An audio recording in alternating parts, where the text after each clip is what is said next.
सर्वप्रथम मैं यहाँ उपस्थित लोगों को कहना चाहती हूँ, जय भीम, जय भीम। मैं जमुई लोकसभा क्षेत्र के तमाम जनता सभा मंडल में विराजमान भाइयों बहनों, किसानों, मीडिया कर्मियों एवं तमाम सदस्यों का तहे दिल से स्वागत करती हूँ। यहाँ आने पर आप लोगों ने जो इतना प्यार और सम्मान मुझे दिया है, उससे मुझे बहुत गर्व महसूस हो रहा है। एक महिला के लिए ये बहुत गर्व की बात होती है कि उसे अपने ही जन्मभूमि में, अपने ही समाज में, अपने ही बातों को रखने का मौका मिले। और मुझे उम्मीद है कि आपके द्वारा दिया गया दुर्व्यवहार किया जाता है। किस प्रकार छुआछूत के नाम पे और सामाजिक कुरीतियों को बढ़ाया जाता है।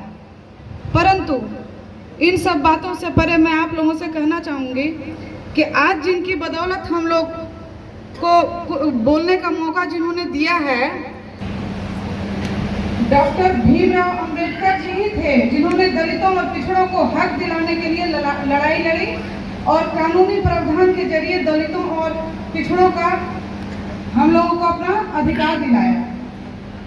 बाबा साहेब ही मात्र एक व्यक्ति थे जिन्होंने भारतीय समाज में बुराइयों को दूर करने के लिए लगातार संघर्ष किया और जातिगत भेदभाव को उन्होंने दूर करने का बहुत हद तक प्रयास किया।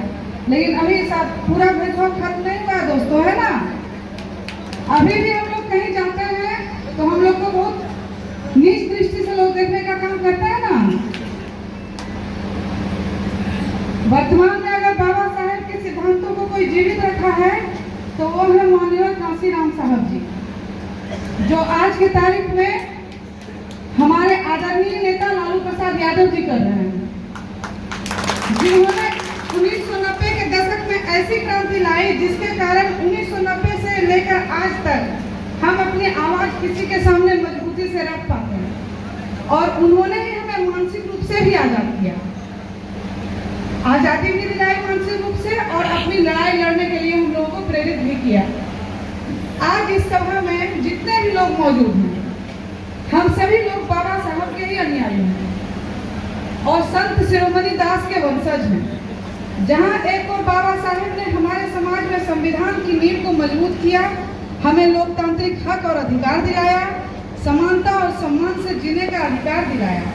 वहीं दूसरी ओर संत रैदास जी ने मानवता, इंसानियत, भाईचारे का और प्रेम का संदेश दिया हम लोगों को, जहाँ नफरत का दूर दूर तक कोई स्थान नहीं है भाइयों। परंतु आज बाबा साहेब का संविधान और लोकतंत्र खतरे में है।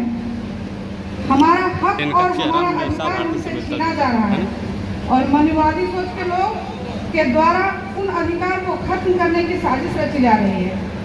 भारतीय संविधान को बदलने का प्रयास किया जा रहा है। देश में धार्मिक उन्माद फैलाया जा रहा है। चारों ओर घृणा और नफरत का बीज बोया जा रहा है। एक दूसरे को लड़ाया जा रहा है। देश की एकता, अखंडता और हमारा भाईचारा खतरे में पड़ गया है। वर्तमान सरकार की ये एक साजिश है जिसके तहत वो जनता का ध्यान मूल मुद्दे से भटकाना चाहती है। इस सरकार में आसमान छूती महंगाई के चलते जनता की कमर टूट गई है। लोगों के थाली से रोटी गायब हो गई है। पेट्रोल, डीजल, रसोई गैस की कीमत दिन प्रतिदिन बढ़ती ही जा रही है। वहीं दूसरी ओर बेरोजगारी, नौजवानों को नौकरी के लिए दर दर ठोकरें खाने के लिए मजबूर कर दिया है ये सरकार ने।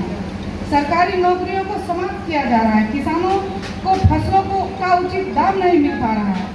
फसलों के नुकसान का उचित मुआवजा नहीं मिल पा रहा है, जिसके कारण आज किसान आत्महत्या करने के लिए मजबूर हो रहे हैं। सरकारी कल कारखाने बंद हो रहे हैं तथा उन्हें अब ये लोग अपने पूंजीपति दोस्तों के हाथ कौड़ी के दाम में बेच रहे हैं। सभी सरकारी संस्थान एक एक कर प्राइवेट कंपनियों को दे रहे हैं, जिसके कारण लाखों मजदूरों को नौकरी से हाथ धोना पड़ रहा है। लेकिन जो वर्तमान सरकार प्रत्येक वर्ष 2 करोड़ नौजवानों को रोजगार देने की बात करती थी, गरीबों को जनधन खाते में 15-15 लाख रुपए जमा करने की बात करती थी, लेकिन उन वादों का क्या हुआ?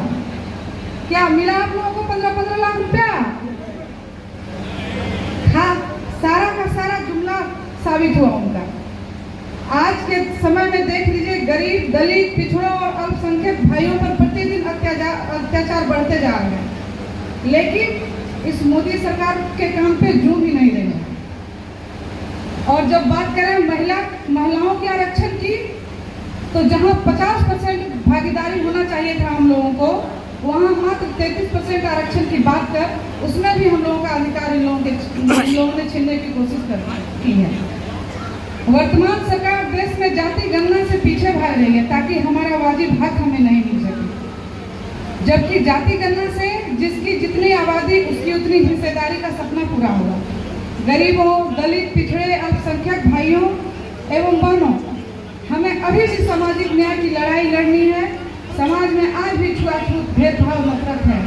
समाज में हमें सर ऊंचा करके जीने का अधिकार और आरक्षण की लड़ाई लड़नी है। आज भी महान कथाकार, उपन्यासकार मुंशी प्रेमचंद जी की कहानी और ओम प्रकाश वाल्मीकि की कविता ठाकुर का कुआं पढ़ने पर गला काटने और जीभ काटने की धमकियां मिल रही हैं।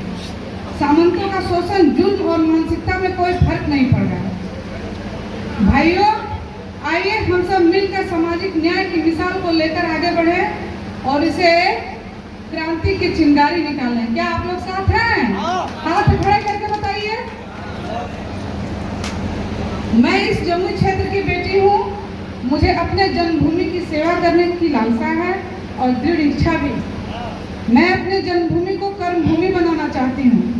जमुई के विकास की लड़ाई लड़ने के लिए संकल्पित हूँ। जमुई का विकास मेरी प्रेरणा है और विकसित जमुई मेरा सपना है। मुझे अपनी और आपकी एकजुटता पर पूरा भरोसा है।